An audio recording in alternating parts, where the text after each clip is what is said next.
నమస్తే, welcome to special focus. RTC సమ్మె దెబ్బకు రేవంత్ సర్కారు తలొగ్గిందా? కార్మికులే తలదించారా? ప్రభుత్వమే దిగొచ్చిందా? కార్మిక సంఘాలే లొంగిపోయాయా? ఆర్టీసీ సమ్మె పాలకులపై ఎలాంటి ప్రభావాన్ని చూపించింది? పొద్దుపోయేదాకా జరిపిన చర్చల్లో హిడెన్ ఎజెండా ఏంటి? 31 డిమాండ్లలో 29 డిమాండ్లను నెరవేర్చుకున్నామని చెబుతున్న కార్మికులు అంతిమ విజేతలుగా నిలిచినట్టేనా? 3 రోజుల సమ్మెను మురిపెంతో ముగించామని సర్కారు సంబరాలు చేసుకుంటుందా? మమ అనిపించినంత పని చేసి హాయిగా ఎవరి తోవన వాళ్లు పోతే చివరకు అసలు సంగతి ఏమైనట్టు? సమ్మెతో సర్కారు మెడలు వంచామన్న కార్మికుల మాటలు నిజమా? కార్మికుల కట్టలు తెంచుకున్న కోపాన్ని అణచివేశామని చెబుతున్న పాలకుల పలుకులు నిజమా? ఇంతకీ అటు ప్రభుత్వానికి ఇటు ఆర్టీసీకి ఇంకోవైపు ప్రజలకు 3 రోజుల సమ్మె నేర్పిన పాఠమేంటి? ఇదే ఇవాల్టి ట్రెండింగ్ నౌ.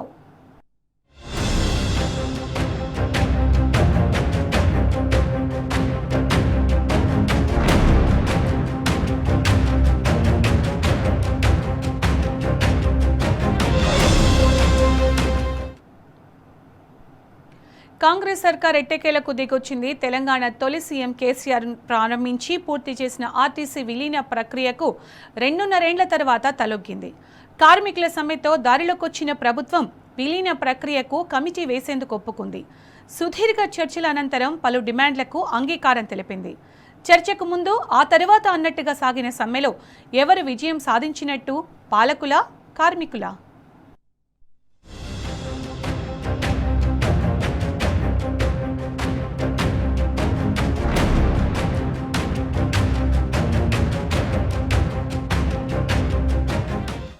ఆర్టీసీ కార్మికుల పోరాటానికి సర్కారు దిగొచ్చింది.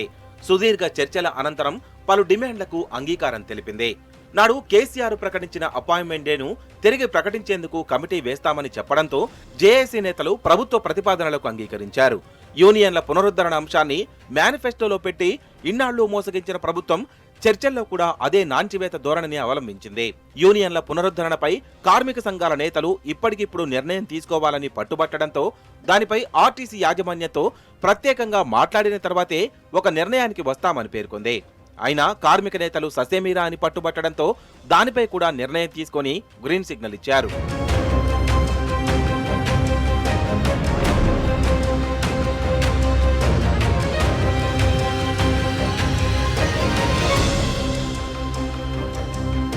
ఒకవైపు ఆర్టీసీని ప్రభుత్వంలో విలీనం చేసుకుంటే గుర్తింపు కార్మిక సంఘాలు ఎలా ఉంటాయని ప్రభుత్వ పెద్దలు మెలిక పెట్టినట్టు తెలిసిందే. దీనిపై కార్మిక నేతలు ఉద్యోగ, ఉపాధ్యాయ సంఘాల్లా తాము ఉంటామని పట్టుబట్టడంతో అప్పుడు సానుకూల నిర్ణయం ప్రకటించినట్టు తెలిసిందే. అదేవిధంగా ఆర్టీసీ కార్మికులు పీఆర్సీ విషయంలో పట్టుబట్టారు. వారు డిమాండ్ చేసినంత కాకుండా 11% పీఆర్సీ ఇచ్చేందుకు సర్కార్ సుముఖత వ్యక్తం చేసింది.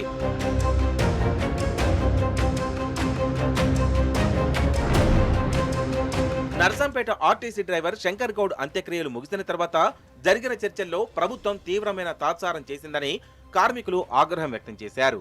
ఉదయం సరిగ్గా 11 గంటలకు ప్రారంభమైన చర్చలు రాత్రి 11:30 వరకు కొనసాగాయి. మధ్యాహ్నం లంచ్ బ్రేక్ వరకు ఉన్నతాధికారులు కమిటీ చర్చల్లో ఎలాంటి పురోగతి లేకపోవడంతో మంత్రుల కమిటీ రంగంలోకి దిగాల్సి వచ్చింది. రాత్రి శంకర్ అంత్యక్రియలు ముగియడంతో ప్రభుత్వం ఊపిరి పీల్చుకుంది. ఆ తర్వాత చర్చల్లో తాత్సారం చేసింది.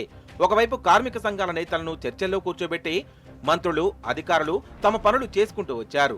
మంత్రుల కమిటీతో చర్చల్లో కొంత పురోగతి కనిపించినప్పటికీ ఆర్థిక పరమైన అంశాలపై పూర్తి నిర్ణయాధికారం తీసుకునేందుకు భట్టి విక్రమార్క అవసరం పడింది. కొంత సమయం నాంచిన తర్వాత రాత్రి 11:30కు చర్చలు ముగిసినట్లు అధికారికంగా ప్రకటించారు.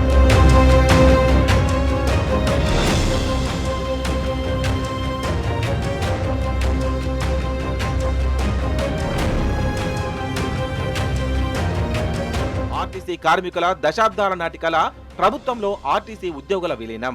ఈ ప్రక్రియను 2023లోనే నాటి సీఎం కేసీఆర్ పూర్తి చేశారు.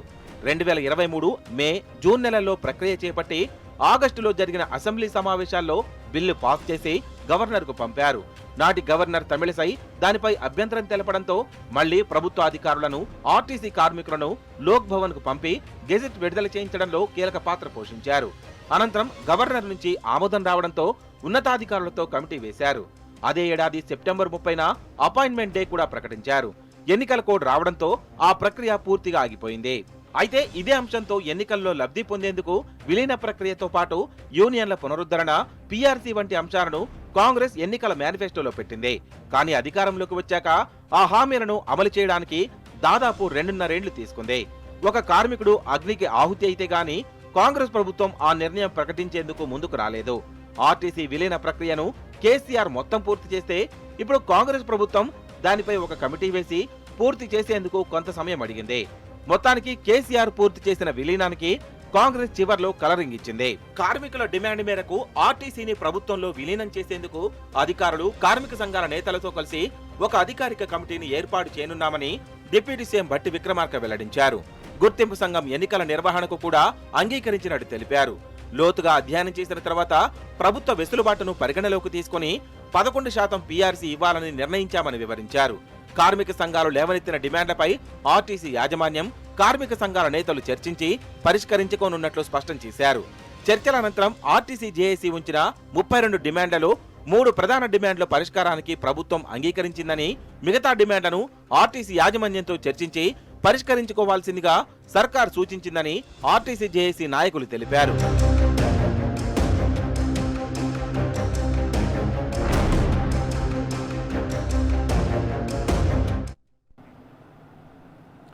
సరే, ఏ విషయాలు ఎలా ఉన్నా ఆర్టీసీ కార్మికుల సమ్మె విజయవంతంగా ముగిసింది. ఇది సంతోషించదగ్గ విషయం. శుక్రవారం అర్ధరాత్రి పొద్దుపోయేదాకా కార్మిక సంఘాలతో ప్రభుత్వం జరిపిన చర్చలు సఫలమవడం నిజంగా హర్షణీయమే. ప్రభుత్వం తమ డిమాండ్లకు అంగీకారం తెలిపిందని, 31లో 29 డిమాండ్స్ పాలకులు బేషరతుగా అంగీకరించారని కార్మికులు గడెక్కి డోలు కొట్టారు. అందుకే సమ్మె విరమిస్తున్నామని చెప్పుకొచ్చారు. విధుల్లో చేరుతున్నట్టు ప్రకటించారు. కానీ అసలు చర్చల పేరిట లోపల జరిగిందేమిటి, జరగాల్సిందేమిటి?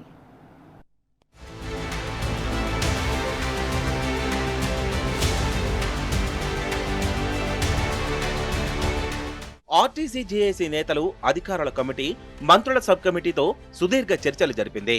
ప్రజలు, ఆర్టీసీ కార్మికులు కోరుకున్నట్లు చర్చలు సఫలమయ్యాయి. 11% పీఆర్సీ ఇచ్చేందుకు ప్రభుత్వం అంగీకరించింది. ఆర్టీసీని ప్రభుత్వంలో విలీనం చేసేందుకు పచ్చజెండా ఊపింది. కార్మిక సంఘాల ఎన్నికలకు సర్కార్ గ్రీన్ సిగ్నల్ ఇవ్వడంతో పాటు మిగిలిన అంశాల పరిష్కారానికి ఒప్పుకుంది. నిజానికి తెలంగాణ ప్రజలు కూడా కోరుకున్నది ఇదే. ఆర్టీసీ కార్మికులు సమ్మెకు వెళ్లకుండా వారితో చర్చలు జరిపి సమస్యలను పరిష్కరించాలని అనుకున్నారు.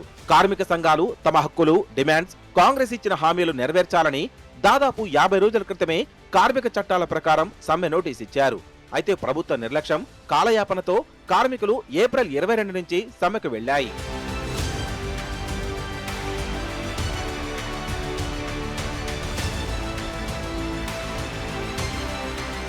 అయితే కార్మికుల సమ్మెపై ప్రభుత్వం, రవాణా మంత్రి నిర్లక్ష్యపూరిత వ్యాఖ్యలతో 4 ఆర్టీసీ కార్మికులు ఆత్మ బలిదానాలకు సిద్ధపడ్డారు. దురదృష్టవశాత్తు ఒక కార్మికుడు మృతి చెందారు. కార్మికుల సమ్మెను సర్కార్ మొదట్లో సీరియస్ గా తీసుకోకపోవడంతోనే ఈ నష్టం జరిగింది. అయితే కార్మికులు సమ్మె తీవ్ర రూపం దాల్చడం, ప్రజలు, పౌర సంఘాలు, ప్రతిపక్షాలు కార్మికుల పక్షాన నిలబడడంతో ప్రభుత్వం దిగిరాక తప్పలేదు. కార్మికుల ఆత్మహత్యలతో రాష్ట్రంలో అగ్గి రాజుకుంటుందన్న భయంతో ప్రభుత్వం దిగివచ్చి కార్మికులతో చర్చలకు సిద్ధపడింది.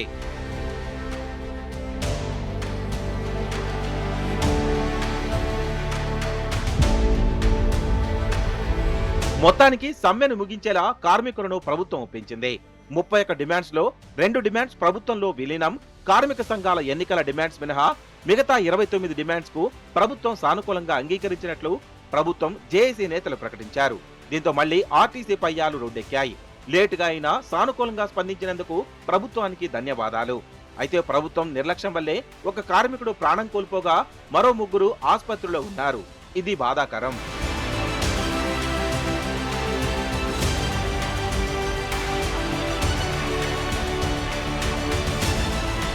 చర్చలు సఫలం కావడంతో ప్రగతి రథచక్రం రోడ్డెక్కింది.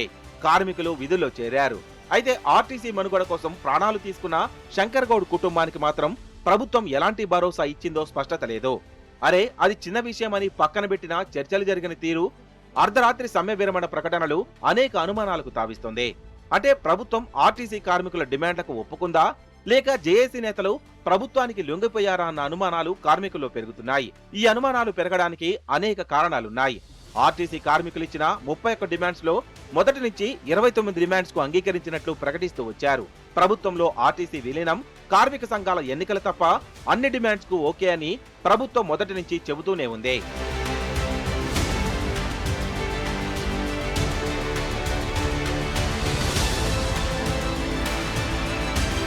కానీ శుక్రవారం సుదీర్ఘంగా జరిగిన చర్చల్లో కూడా ఆ రెండు డిమాండ్స్ పై స్పష్టమైన హామీ ఇచ్చినట్లు కనిపించలేదు.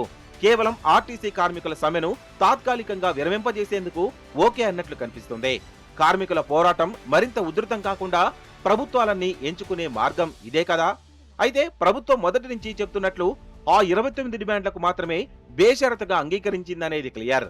కీలకమైన ప్రభుత్వంలో విలీనం, కార్మిక సంఘాల పునరుద్ధరణపై ప్రభుత్వం అస్పష్టంగానే అంగీకరించినట్టు తెలుస్తోంది. కార్మిక సంఘాల ఎన్నికల నిర్వహణకు ఆర్టీసీ యాజమాన్యానికి మౌలిక ఆదేశాలు తప్ప రిటర్న్ ఆదేశాలు ఇచ్చినట్లు లేదు.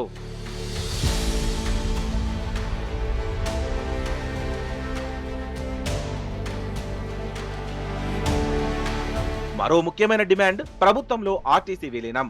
దీనిపై మళ్లీ ప్రభుత్వం మొదటికే వచ్చింది. కార్మికులను మోసం చేసేందుకు కమిటీ పేరుతో కాలయాపనకే సిద్ధమైనట్లు సమాచారం. ఆర్టీసీ కార్మికులు సమ్మెకు వెళ్లే ముందు కూడా రవాణా మంత్రి ఆర్టీసీ ప్రభుత్వంలో విలీనం చేసేందుకు కమిటీ వేశామని, దాని రిపోర్టు కోసమే ఆలస్యమవుతుందని ప్రకటించినట్లు వార్తలొచ్చాయి.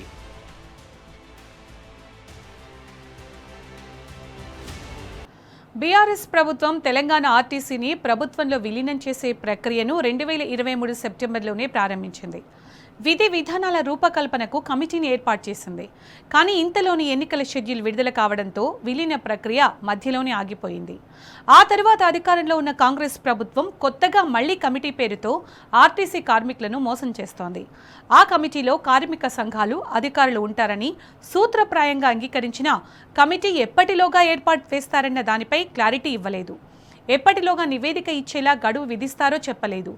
ఏ అంశాలపై కమిటీ నివేదిక తయారు చేస్తుంది అనే అంశాలపై ప్రభుత్వం స్పష్టత ఇవ్వలేదు. ఎందుకు? చల్లకొచ్చి ఎందుకు ముంత దాచినట్టు?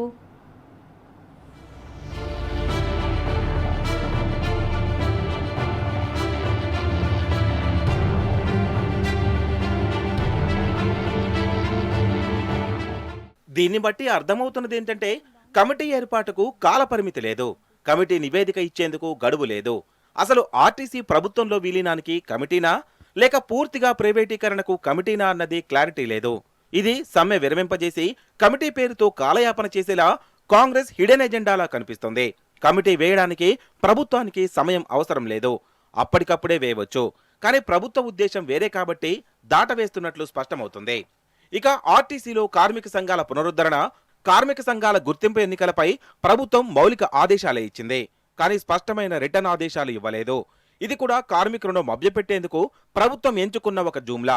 నిజంగా కార్మిక సంఘాలను పునరుద్ధరించాలని, గుర్తింపు ఎన్నికలు నిర్వహించాలన్న చిత్తశుద్ధి ఉంటే ఫలానా డేట్లోపు ఆర్టీసీ సంఘాలను పునరుద్ధరించి ఎన్నికలు పూర్తి చేయాలని స్పష్టమైన ఆదేశాలు ఇవ్వచ్చు. కానీ అలాంటి ఆదేశాలు ఇవ్వలేదంటే ఈ డిమాండ్ కూడా కాలయాపన ప్రకటనలాగే కనిపిస్తుంది.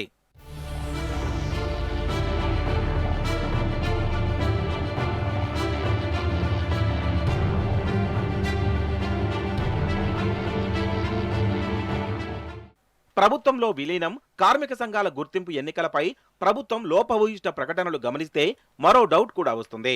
ఆర్టీసీని ప్రభుత్వంలో విలీనం చేసేందుకు కమిటీ వేస్తామని ప్రకటించడం, అదే సమయంలో కార్మిక సంఘాలను పునరుద్ధరించి ఎన్నికల నిర్వహించాలని ప్రభుత్వం సూత్రప్రాయంగా మౌలిక ఆదేశాలు ఇవ్వడం కూడా సమ్మెను డైవర్షన్ చేసేందుకే అన్నది అర్థమైంది. ఆర్టీసీ కార్మికులు ప్రభుత్వం ముందు పెట్టాల్సిన ఏకైక డిమాండ్ విలీనమై ఉండాల్సిందే.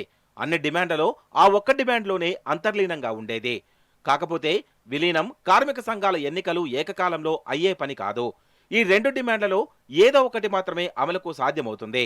ప్రభుత్వంలో ఆర్టీసీ ఇప్పట్లో విలీనమయ్యే పరిస్థితి లేకుండా కమిటీ పేరుతో కాలయాపన చేస్తుంది. ఇక మిగిలింది కార్మిక సంఘాల పునరుద్ధరణ, ఎన్నికలు. దీన్ని కూడా ప్రభుత్వం చిత్తశుద్ధితో నెరవేర్చగలదా అంటే అది అనుమానమే.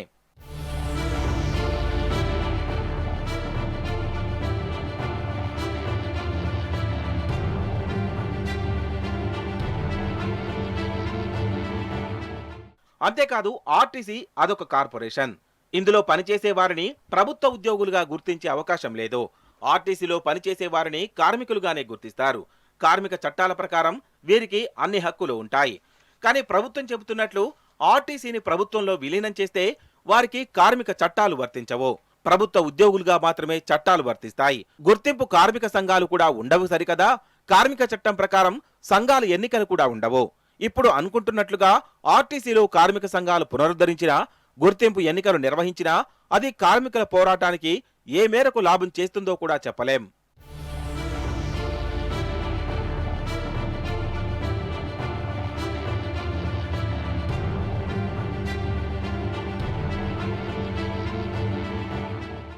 ఆర్టీసీ అనేది కార్మికుల చేతిలో పవర్ఫుల్ వెపన్.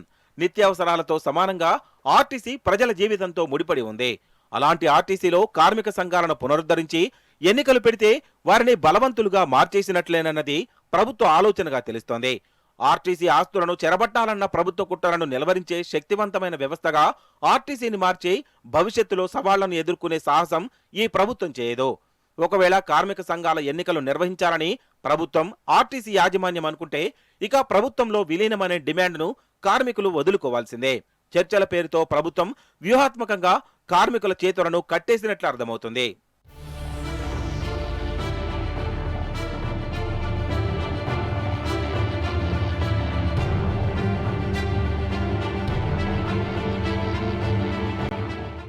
అదీగాక ప్రభుత్వంతో సమ్మెపై చర్చల్లో పాల్గొన్న జేఏసీ నేతలు బయటకు వచ్చి కొన్ని కీలక వ్యాఖ్యలు చేశారు. ఆ వ్యాఖ్యలు వారి నిజాయితీని శంకించేలా ఉన్నాయని కార్మికులే అంటున్నారు.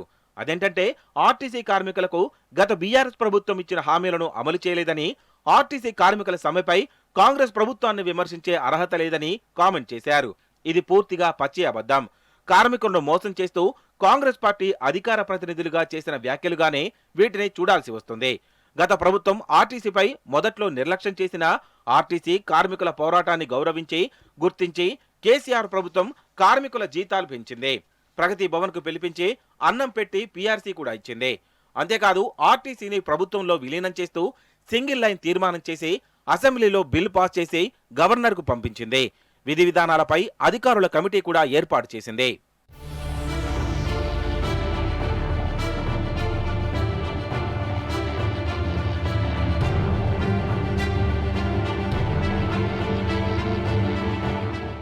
అలాంటిది ఆర్టీసీ కార్మికులు ప్రభుత్వంపై విమర్శలు చేస్తూ సమ్మెకు మద్దతిచ్చిన ప్రతిపక్షాన్ని విమర్శించడం సరైంది కాదు. ఆర్టీసీ కార్మికులు ఏదో ఒక పార్టీ కార్యకర్తలు కాదు. జేఏసీ నేతలు అధికార పార్టీ స్పోక్స్ పర్సన్స్ కాదు. కార్మికులు కార్మికుల్లాగానే మాట్లాడాలి. అలా కాకుండా ఒక పార్టీ కార్యకర్తల్లా మాట్లాడడం సరైంది కాదు. అది కార్మికుల ఐక్య పోరాట స్ఫూర్తికి విరుద్ధం కూడా. అంతేకాదు ఆర్టీసీ సమ్మెకు బీఆర్ఎస్ సంపూర్ణంగా మద్దతిచ్చింది. ప్రతిపక్షం అలాగే నిలవాలి కూడా. అంతేకాదు గత ప్రభుత్వం ఆర్టీసీ కార్మికులకు ఏం చేయలేదని ప్రకటించిన జేఏసీ నేతలు ఒక విషయంపై స్పష్టత ఇవ్వాలి.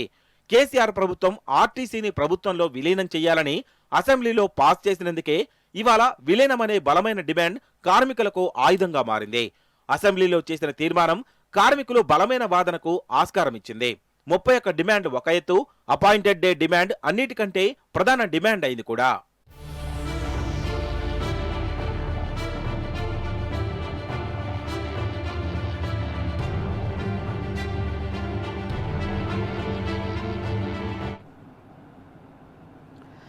ఆర్టీసీ సమ్మె ప్రభుత్వంలో చిచ్చు పెట్టిందన్న చర్చ కాంగ్రెస్ వర్గాల్లో కాకరేపుతోంది.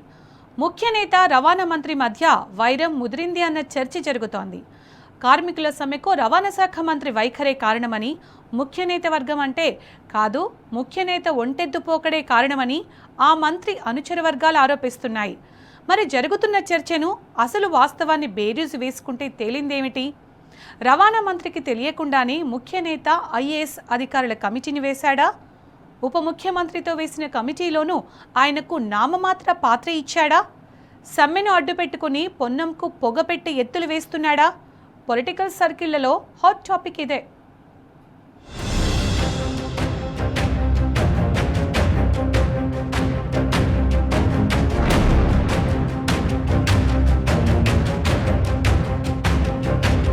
సమ్మె నేపథ్యంలో రాష్ట్ర ప్రభుత్వం ఈ నెల 21న నలుగురు ఐఏఎస్ అధికారులతో కమిటీని ఏర్పాటు చేసింది. రవాణా శాఖ special chief secretary Vikas Raj chairman గా, ఆర్టీసీ ఎండీ నాగిరెడ్డి కన్వీనర్ గా, కార్మిక శాఖ స్పెషల్ చీఫ్ సెక్రటరీ, ఆర్థిక శాఖ ప్రిన్సిపల్ సెక్రటరీలను సభ్యులుగా నియమించింది. రవాణా శాఖ మంత్రి పొన్నం ప్రభాకర్ ప్రమేయం లేకుండానే ఈ కమిటీని వేశారని, దీంతో ఆయన తీవ్ర అసంతృప్తిని వ్యక్తం చేశారనేది అసలు ప్రచారం.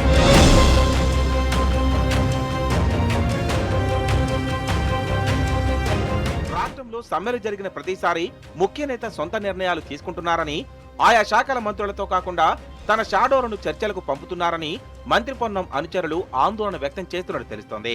సినిమా కార్మికులు సమ్మె చేసినప్పుడు, సినిమా టికెట్ల ధరల పెంపుపై డిమాండ్ పెరిగినప్పుడు కూడా ఇలానే చేశారని, సినిమాటోగ్రఫీ శాఖ మంత్రి కోమటిరెడ్డి వెంకటరెడ్డికి తెలియకుండానే నిర్ణయాలు తీసుకున్నారని ఆరోపిస్తున్నారు.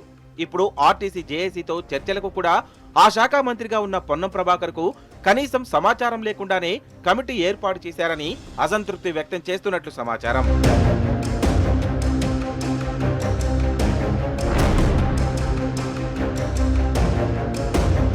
అదీగాక పొన్నం ప్రభాకర్ ను మంత్రివర్గం నుంచి తప్పిస్తారని, ఆయన స్థానంలోనే అదే సామాజిక వర్గానికి చెందిన మరో నేతకు పదవి ఇస్తారని 6 నెలలుగా సోషల్ మీడియాలో ప్రచారం జరుగుతోంది. ముఖ్యమైన నేత కనుసన్నల్లోనే నడిచే ఒక వర్గం సోషల్ మీడియాలోనే ఈ ట్రోలింగ్ వైరల్ అవుతూ వస్తున్నట్లు చెబుతున్నారు. నిజానికి మంత్రి ఇప్పటి వరకు నేరుగా కార్మిక సంఘాలతోనే మాట్లాడలేదట. ముఖ్య నేత అందుకు అవకాశం ఇవ్వలేదని పొన్నం వర్గం వాదిస్తోంది. ఆర్టీసీ జేఏసీ సమ్మె నోటీసులు ఇచ్చినప్పుడు ఆ సమ్మె నిర్వీర్యానికి జేఏసీయేతర నేతలతో మాట్లాడాలని సీఎంఓ కార్యాలయం నుంచి మంత్రికి ఆదేశాలు ఇచ్చినట్లుగా ప్రచారం జరుగుతోంది.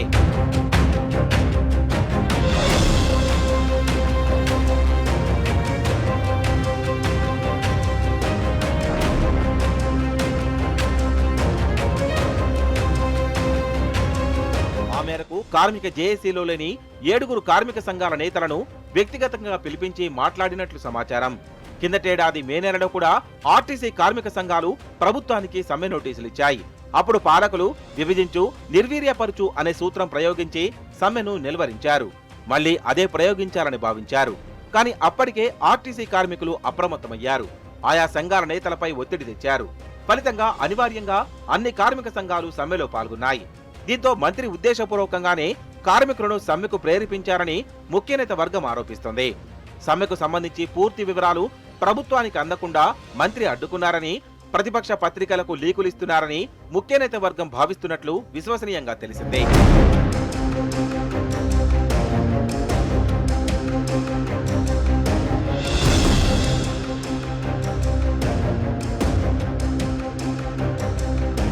ఇన్ని అనుమానాల మధ్య రవాణా శాఖ మంత్రి ప్రమేయం లేకుండానే ఐఏఎస్ల కమిటీ వేసినట్లు ప్రచారం జరుగుతోంది.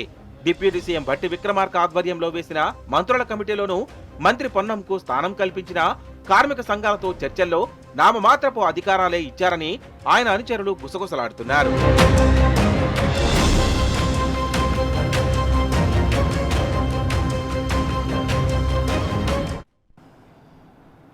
మేనిఫెస్టోలో ఆర్టీసీ కార్మికులకు ఇచ్చిన హామీలను అమలు చేయలేక ప్రభుత్వ పెద్దలు సమ్మె నిర్వీర్యానికి కుట్ర చేశారన్నది క్లియర్. ఈసారి కూడా కార్మిక సంఘాలను విభజించు పాలించు విధానంతో విడగొట్టేందుకు చర్చలకు పిలిచారు. ఈ మాటలు అంటుంది ఎవరో కాదు, ఆర్టీసీ కార్మికులే. కానీ ఇక్కడో చిన్న మాట, కార్మికులకు అన్ని పార్టీల మద్దతు కావాలి. అది అధికార పార్టీనా ప్రతిపక్షమా అన్న సంబంధం లేకుండా అందరి మద్దతు తీసుకోవాలి. అప్పుడే కార్మిక ఉద్యమాలు సక్సెస్ అవుతాయి. అంతేకాకుండా కార్మికులు కూడా అత్యంత అప్రమత్తంగా ఉండాల్సిన సమయం ఇది. కాంగ్రెస్ ప్రభుత్వం జూమ్లా వాగ్దానాలపై జాగ్రత్తగా వ్యవహరించాలి. ఏ మాత్రం మోసపోయినా కార్మికులు మరింత గోసపడ్డం ఖాయం. ఇక ఆర్టీసీ విలీనం, కార్మిక సంఘ ఎన్నికల పునరుద్ధరణతో పాటు అంగీకరించిన డిమాండ్లపై అలర్ట్గా ఉండకపోతే 6 గ్యారెంటీ లాగానే ఇవి కూడా కాగితాలకే పరిమితం అవ్వడం ఖాయం. ఇది వాళ్ళ స్పెషల్ ఫోకస్. నమస్తే.